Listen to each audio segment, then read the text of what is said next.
Hi, Sweetie Pie. I'm going to read you another book. This one is some winter poems. Selected by Barbara Rogasky, illustrated by Trina Shart Hyman. And you can see from how warmly I'm dressed and this beautiful fire in the wood stove that it is winter. So what a perfect time to read winter poems. The first one has this picture that goes with it. See the person bringing in the wood and the person washing dishes, and there's two children at the table with a bowl of apples and a cup of tea or cocoa and a little dog right there by the door. It does feel cozy in there. A merry note. When icicles hang by the wall and Dick the shepherd blows his nail and Tom bears logs into the hall, when milk comes frozen in the pail, when blood is nipped and ways be foul, then nightly sings the staring owl. Twit, to woo, a merry note, while greasy Joan doth keel the pot.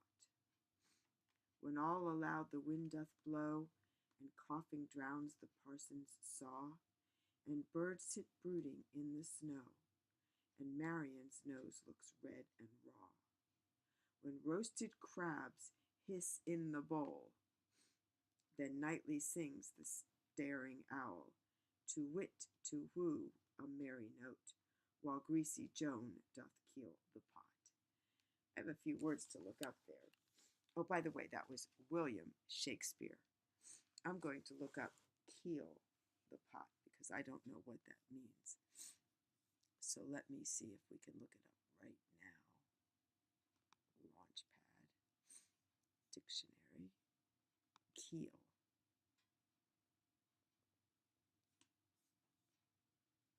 Keel.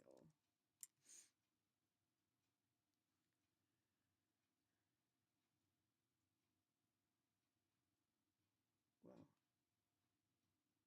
they're both giving both as nouns, and it's referring to a ship, the longitudinal structure along the center line at the bottom of a vessel's hull,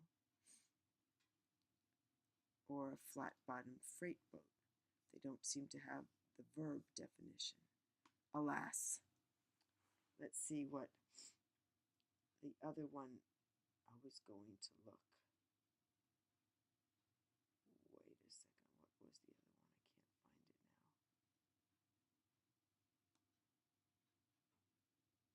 can't find it now. That's okay. Oh, parson. I've never really known exactly what that is. A beneficed member of the clergy, a rector or a vicar. Informal, any member of the clergy, especially a Protestant one. I thought it was that, but I wasn't sure. Next poem.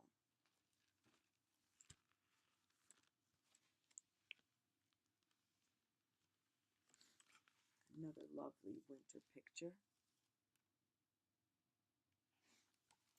And it's called I Heard a Bird Sing. I heard a bird sing in the dark of December, a magical thing and sweet to remember. We are nearer to spring than we were in September. I heard a bird sing in the dark of December. And we're in February, so spring is even closer. I want to bring this, make sure you can see the fire. I'm going to read that one again. I heard a bird sing in the dark of December, a magical thing and sweet to remember. We are nearer to spring than we were in September. I heard a bird sing in the dark of December. By Oliver Hereford. Birds are very wise and beautiful. This one is called Moon. Oh, the moon is beautiful tonight. And the stars, I have to find out what planet is in the western horizon every night. Oh my goodness, it's just beautiful and big. One of the biggest I remember seeing in a long time. The moon hangs up at night. Her beams are cold and bright. Seeing her shadow low, the water's frozen now. It's just a Japanese poem, anonymous. I'll read it again. Moon. The moon hangs up at night. Her beams are cold and bright.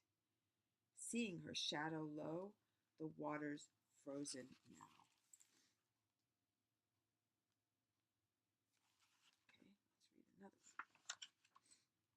Ah, this is a beautiful picture. Look at that.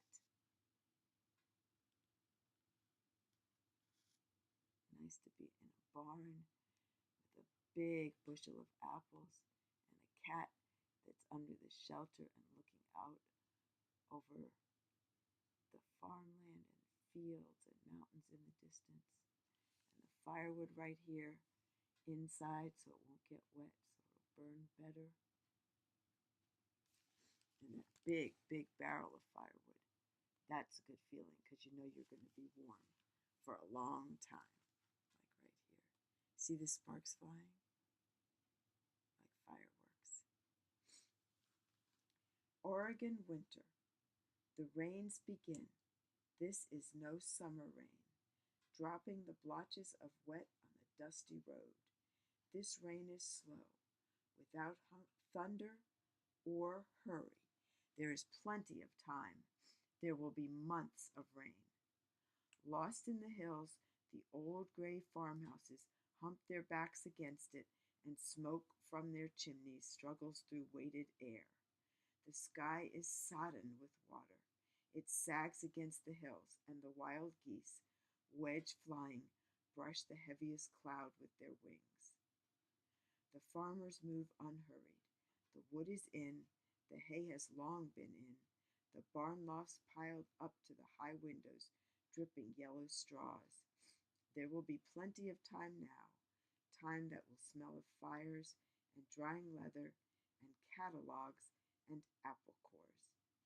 The farmers clean their boots and whittle and drowse. That's a good book. And it's so apt, so descriptive. So that's what it's like. Let me get closer. You get the firewood all piled high and the apples collected, and it's raining outside or cold or whatever, and the hay has long been in. The farmers move unhurried. The wood is in. The barn lofts are piled up to the high windows, dripping yellow straws from the hay. There will be plenty of time now, time that will smell of fires and drying leather and catalogs and apple cores. Catalogs, because what do we farmers do in the winter? We look at seed catalogs to order seeds for the springtime, which I'm getting ready to plant now in early February, so that by in 2 months, in April, it'll be ready to go in the ground. Some of them before that, some of them after that, but now's the time. The farmers clean their boots and whittle and drowse. And those of us farmers that don't whittle wood but knit, we knit. Let's see how long it's been. I think we have time for. Oh, by the way, that one was called Oregon Winter, and it's by Jean McGahey. Oregon Winter. And that's the one, remember, with this beautiful cat picture. Let's see if we have room for one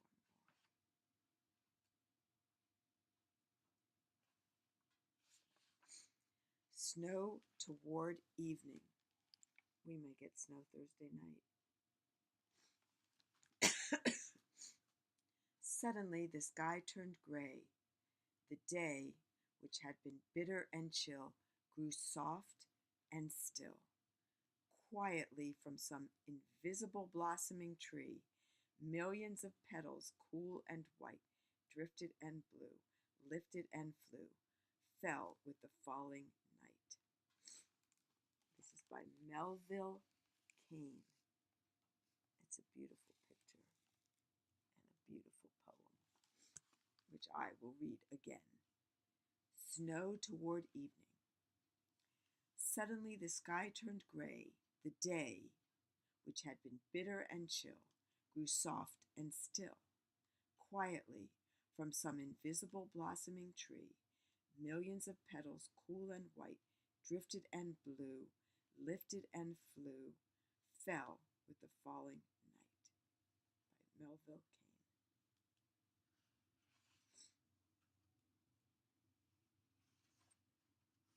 I'm skipping a couple, which we'll come back to, but let me do this one.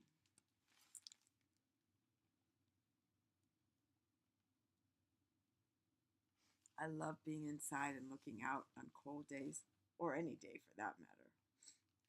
From 13 Ways of Looking at a Blackbird.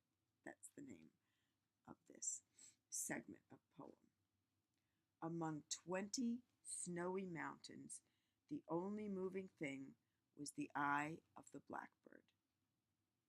Icicles filled the long window with barbaric glass.